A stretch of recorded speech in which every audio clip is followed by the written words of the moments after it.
Hello, my name is Jason Miller. I'm the corporate executive chef for Balducci's Food Lovers Market. And today we're going to talk about brining and deep frying turkey legs.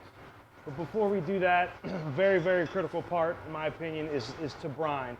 You don't have to brine, but I highly recommend it, especially for animals with the dark meat, legs in particular, with a lot of connective tissue and a lot of muscle that equals toughness. What the brining does is kind of help break that down. It also introduces flavor into the meat as well. I mean, the turkey legs are pretty flavorful to begin with, but the brine really helps.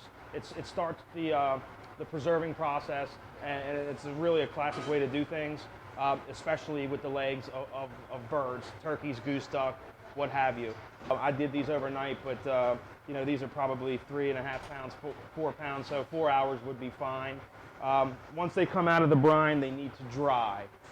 You know, you can pat them dry, but it's best if you let them sit on a rack for a couple of hours up to overnight. This would really help if you were smoking them. If you're going to smoke them, you could do, what's going to happen is when it dries, it's going to form a skin. The skin's called a pellicle, and that's what actually adheres to smoke.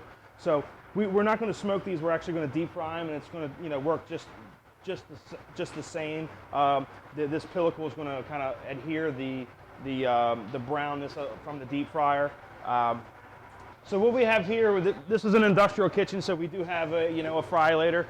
When you're frying something, especially something this big, you want to make sure that the oil temperature is not too hot, but in turn not too cold. If it's too cold, it's not going to form a crust. It's not going to lock the juices in, and it's not going to it's not going to be crispy. But if it's too hot, the outside's going to be burnt, too crispy before the inside's done.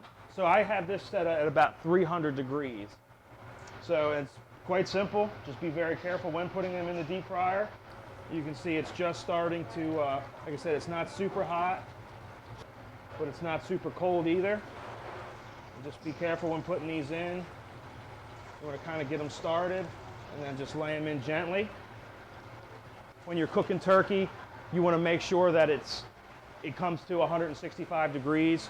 You know, when you're brining the meat, that really helps protect it from bacteria. But just, you know, just a note on when you buy this protein, just, you know, trust the sources that you're getting it from and make sure you're buying as fresh as possible. Okay, so we've got them in here for about 20 minutes. We checked them with our stem thermometer. We're at 170 degrees. I just got a paper towel lined sheet tray here. Now normally I would say when something's coming out of the deep fryer, especially when it's still hot, is to go ahead and give it some good seasoning. But this has been soaking in a salt-based brine overnight. It's got plenty of seasoning, and like I said, these things are ready to eat. You're going to notice that what that brine does, it turns that meat pink, almost like a ham, and that's what the curing salt and the salt does to protein. Okay, so these are brined and deep fried turkey legs, and I'm Jason Miller. I'm the corporate executive chef for Balducci's Food Lovers Market, and thanks for watching.